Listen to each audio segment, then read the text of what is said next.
ನೆನಪಿಟ್ಟುಕೊಳ್ಳಿ, ದೊಡ್ಡ ದೊಡ್ಡ ಪ್ರಯತ್ನಗಳೆಲ್ಲ ಅವಹೇಳನದಿಂದಲೇ ಆರಂಭವಾಗುತ್ತವೆ. ಶ್ರೇಷ್ಠ ವ್ಯಕ್ತಿಗಳು ಅವಹೇಳನಗಳಿಗೆ ಗಮನ ಕೊಡದೆ ತಮ್ಮ ನಿರಂತರ ಪ್ರಯತ್ನದಿಂದ ಗುರಿಯನ್ನು ತಲುಪುತ್ತಾರೆ. ಜೀವನದಲ್ಲಿ ಏನಾದರೂ ಸಾಧಿಸಬೇಕಾದಲ್ಲಿ ನಿಂದನೆಗಳಿಗೆ ಗಮನ ಕೊಡಬೇಡಿ. ಮೈಮೇಲೆ ಇರುವ ಬಂಗಾರಕ್ಕಿಂತ ನಮ್ಮ ಪಕ್ಕದಲ್ಲಿರುವ ಒಬ್ಬ ಶ್ರೇಷ್ಠ ವ್ಯಕ್ತಿಯಿಂದ ನಮ್ಮ ಮೌಲ್ಯ ಬೆಳೆಯುತ್ತದೆ. ಮೇಲೆ ಕಾಣಿಸುವಷ್ಟು ಸಂತೋಷವಾಗಿ ಯಾರ ಜೀವನವೂ ಇರುವುದಿಲ್ಲ. ಮೇಲ್ನೋಟಕ್ಕೆ ಎಲ್ಲರೂ ಸಂತೋಷವಾಗಿರುವರು ಎಂದು ಕಾಣಿಸುತ್ತದೆ. ಅಸಲಿಗೆ ಎಲ್ಲರ ಒಳಹೊಕ್ಕಿ ನೋಡಿದಾಗ ಎಲ್ಲರ ಬಳಿಯೂ ಸಮಸ್ಯೆಗಳ ಭಂಡಾರವೇ ಇದೆ. ಪ್ರತಿಯೊಬ್ಬರಿಗೂ ಅವರದೇ ಆದ ಸಮಸ್ಯೆ ಇದ್ದೇ ಇರುತ್ತದೆ. ಜೀವನದಲ್ಲಿ ಉನ್ನತವಾದ ಸ್ಥಾನಕ್ಕೆ ಏರುವವರೆಗೂ ಕಿವಿಗಳನ್ನು ಮುಚ್ಚಿಕೊಳ್ಳಬೇಕು.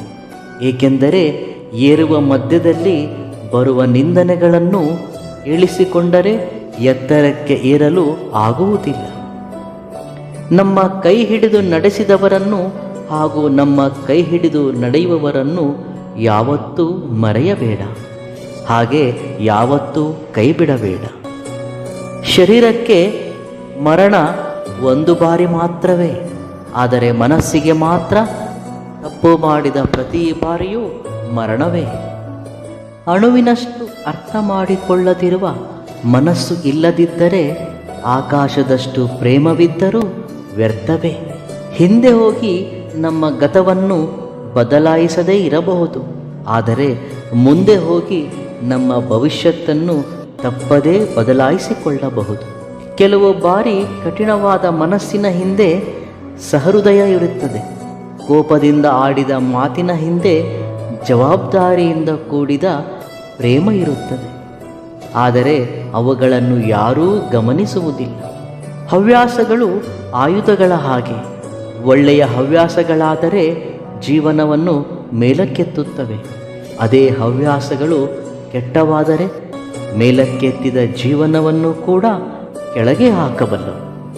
ಅದಕ್ಕಾಗಿ ಒಳ್ಳೆಯ ಹವ್ಯಾಸಗಳನ್ನು ರೂಢಿಸಿಕೊಳ್ಳುವುದು ಒಳಿತು. ಯಾವಾಗಲೂ ನಮ್ಮ ಕಡೆಯಿಂದಲೇ ಅಲ್ಲ, ಆಗಾಗ ಇತರರ ಕಡೆಯಿಂದಲೂ ಆಲೋಚಿಸಿದರೆ ಬಾಂಧವ್ಯಗಳು ಉತ್ತಮವಾಗಿರುತ್ತವೆ. ಯಾವಾಗಲೂ ನಾನೇ ಸರಿ ಅನ್ನೋ ಅಹಂಕಾರ ಬೇಡ.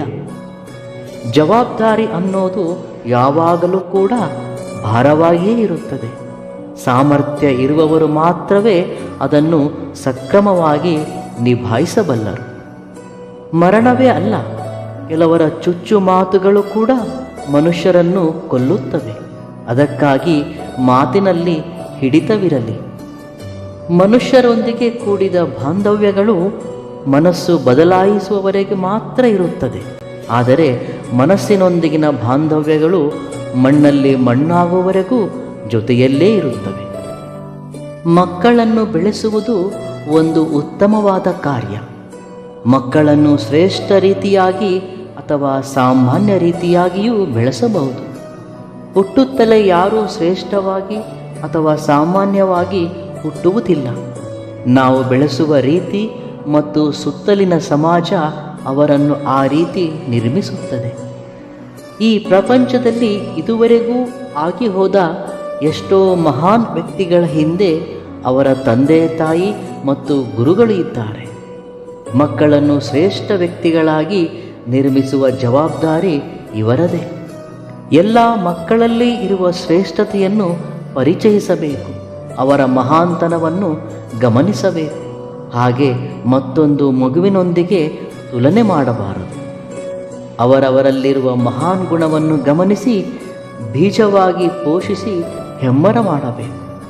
ಇಂದು ನಮ್ಮ ಮಕ್ಕಳನ್ನು ಶ್ರೇಷ್ಠ ವ್ಯಕ್ತಿಗಳಾಗಿ ಬೆಳೆಸಿದರೆ ನಾಳೆ ಸಮಾಜವು ಶ್ರೇಷ್ಠ ಸಮಾಜವಾಗಿ ನಿರ್ಮಾಣವಾಗುತ್ತದೆ. ಪ್ರತಿ ಕಲ್ಲಿನಲ್ಲಿಯೂ ಒಂದು ಸುಂದರ ಮೂರ್ತಿ ಇದೆ. ಒಬ್ಬ ಶಿಲ್ಪಿ ಕಲ್ಲಿನಲ್ಲಿರುವ ಮೂರ್ತಿಯನ್ನು ನೋಡಿ ಬೇಡದಿರುವುದನ್ನು ತೆಗೆದಾಗ ಅಲ್ಲಿ ಸುಂದರ ಮೂರ್ತಿ ಗೋಚರಿಸುತ್ತದೆ.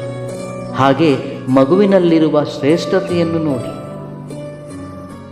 ಹಣೆ ಬರಹದಲ್ಲಿ ನಮ್ಮದು ಅಂತ ಬರೆದಿದ್ದರೆ ಅದು ಈ ಪ್ರಪಂಚದಲ್ಲಿ ಎಲ್ಲೇ ಇದ್ದರೂ ನಮಗೆ ಸಿಕ್ಕೇ ಸಿಗುತ್ತದೆ.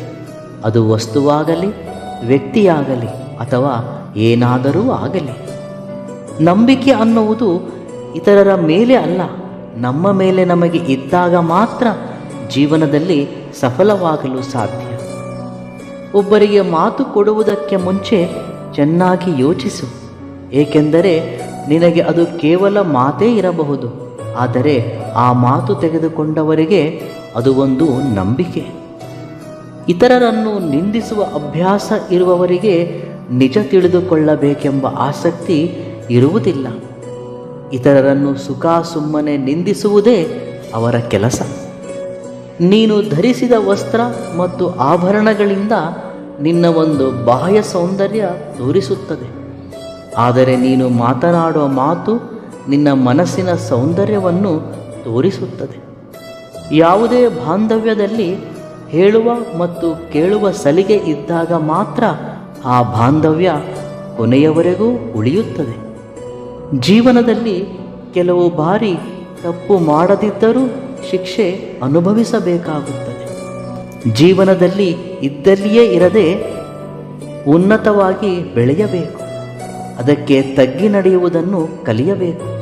ಬೆಟ್ಟದಷ್ಟು ಸಹನೆಯನ್ನು ನರನರಗಳಲ್ಲೂ ತುಂಬಿಕೊಂಡು ಜೀವನದಲ್ಲಿ ಮುಂದೆ ಸಾಗಬೇಕು. ಆಗಲೇ ಸಮಾಜದಲ್ಲಿ ಗೌರವ ಮತ್ತು ಮೌಲ್ಯ ದೊರೆಯುತ್ತದೆ. ಜೀವನದಲ್ಲಿ ಎಲ್ಲ ಸರಿ ಇದ್ದಾಗ ಧೈರ್ಯ ಮತ್ತು ಶಾಂತಿಯಿಂದ ಇರುವುದು ದೊಡ್ಡ ವಿಷಯವಲ್ಲ. ಎಷ್ಟೋ ಸಮಸ್ಯೆಗಳು ನಿನ್ನ ಸುತ್ತಲೂ ಇದ್ದರೂ ಕೂಡ ಧೈರ್ಯ ಮತ್ತು ನೆಮ್ಮದಿಯನ್ನು ಕಳೆದುಕೊಳ್ಳದೇ ಇರುವುದೇ ದೊಡ್ಡ ವಿಷಯ.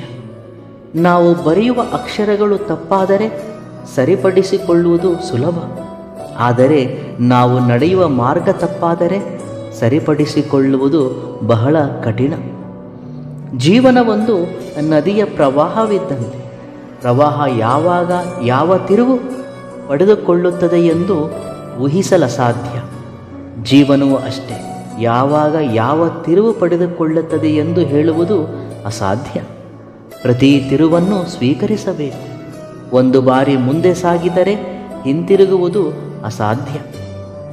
ಜೀವನ ಒಂದು ಗಮ್ಯ ಅಲ್ಲ, ನಿರಂತರ ಸಾಗುವ ಒಂದು ಪ್ರಯಾಣ.